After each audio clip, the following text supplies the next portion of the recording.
और इधर राष्ट्रपति के अभिभाषण पर चर्चा का जवाब प्रधानमंत्री नरेंद्र मोदी ने कल शाम बेहद आक्रामक अंदाज में दिया। वो 99 मिनट तक बोले और कई मोर्चों से उन्होंने कांग्रेस और विपक्ष पर हमला किया, लेकिन सबसे तेज तर्रार प्रहार उन्होंने गांधी नेहरू परिवार पर किया। मोदी ने 2024 के चुनाव में अभूतपूर्व जीत के दावे किए, 400 से ज्यादा सीट हासिल करने का विश्वास जताया।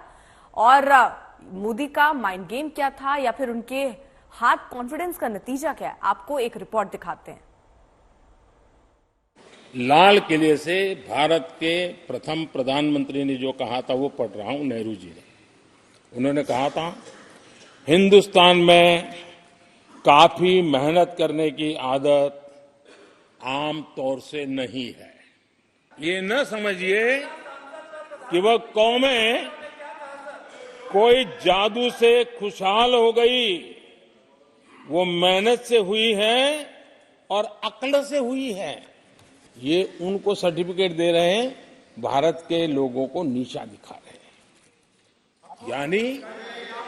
यानी नेहरू जी की भारतीयों के प्रति सोच थी कि भारतीय आलसी है। लाल किले से 15 अगस्त को इंदिरा जी ने कहा था, दुर्भाग्यवश हमारी आदत ये है कि जब कोई शुभ काम पूरा होने को होता है तो हम आत्मतुष्टि की भावना से ग्रस्त हो जाते हैं, और जब कोई कठिनाई आ जाती है तो हम नाउम्मीद हो जाते हैं। कभी कभी तो ऐसा लगने लगता है कि पूरे राष्ट्र ने ही पराजय भावना को अपना लिया है। देश ने जितना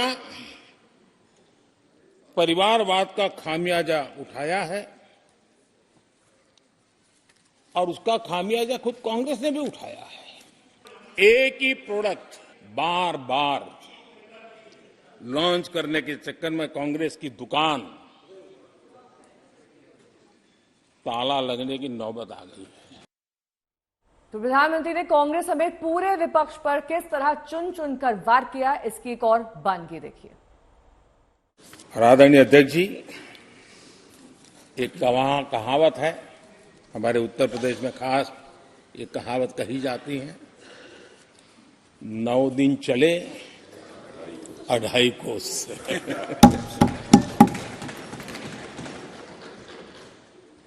और मुझे लगता है कि ये कहावत पूरी तरह कांग्रेस को परिभाषित कर देती है।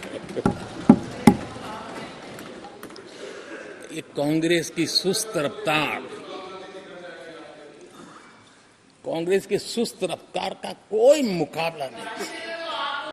आज विपक्ष की जो हालत होगी ना, इसकी सबसे दोषी कांग्रेस पार्टी है।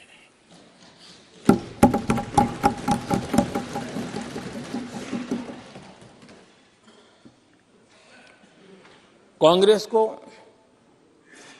एक अच्छा विपक्ष बनने का बहुत बड़ा अवसर मिला, और 10 साल कम नहीं होते, लेकिन 10 साल में उस दायित्व को निभाने में भी वे पूरी तरह विफल गए।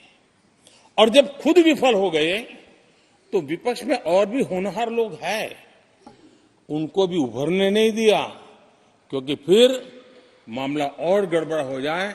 इसलिए हर बार यही करते रहे कि और भी विपक्षी जो तेजस्वी लोग हैं उनको दबा दिया जाए। प्रधानमंत्री मोदी ने कल हमले की शुरुआत की और फिर ये राजनीतिक हमलों की सीरीज में तब्दील हो गई। मेरी शिकायत सिर्फ ये है कि आप अगर देश का वक्त इतना 1.5 घंटा, ऑलमोस्ट 2 घंटे लेने के लिए तैयार है, तो कुछ नई चीज निकल रही है, कुछ नए बोल दीजिए। ये 400 की बात के अलावा बाकी सारे हम सब सुन चुके हैं। मोदी जी ने 400 पार 370 बीजेपी के लिए बोला। मैं कह रहा हूँ, आपको पता है कि मोदी जी पुरोहित नहीं है, लेकिन वो प्राण प्रतिष्ठा किया। वो ज्योतिष नहीं है, लेकिन ज्योतिषी भी कर रहे हैं। मेरे ख्याल में ये 400 मिलने वाले नहीं है, लेकिन जनता तय करेंगे, मोदी जी नहीं। इस हकीकत में कोई संदेह है क्या? मैं आपसे पूछ रहा हूँ, देश से पूछ लीजिए, सारे सर्वे बता रहे हैं। अब उनकी खींच हम समझते हैं, तो उसके लिए हम क्या करें? अब जनता उनको अगर स्वीकार नहीं करती तो हमारा काम जनता के सामने उनके पक्ष पे हवा बनाना नहीं है। वो अपनी करनी से इस पोजीशन पे आए। मोदी जी के प्रति अटूट विश्वास है। अगर आप देखें 10 साल यूपीए सरकार, तो उस समय लोग विवादों में घिरे थे। मोदी जी का 10 साल एनडीए का उम्मीदों में रहा, विश्वास में रहा, मोदी के प्रति अटूट विश्वास रहा कि मोदी है तो मुमकिन है। आखिर रहे क्यों नहीं? 14 करोड़ शौचालय बनाया, घर दिया। जो घर कांग्रेस 30 साल में नहीं दिया, वो घर 9 साल में मोदी ने बना के दिया, 4 करोड़ से ऊपर।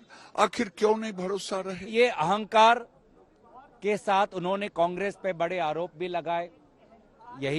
हम उनसे यही अपेक्षा करते थे। और उन्होंने ये पत्थर जो कांग्रेस पर फेंके, इन्हीं पत्थरों के साथ कांग्रेस पार्टी भारत के जनता के साथ मोदी की लंका के पास ले जाने के लिए एक सेतु बनाएंगी। और ये अहंकार को आने वाले 2024 के निर्वाचन में भारत की जनता जनार्दन इस अहंकार को भंग करेगी।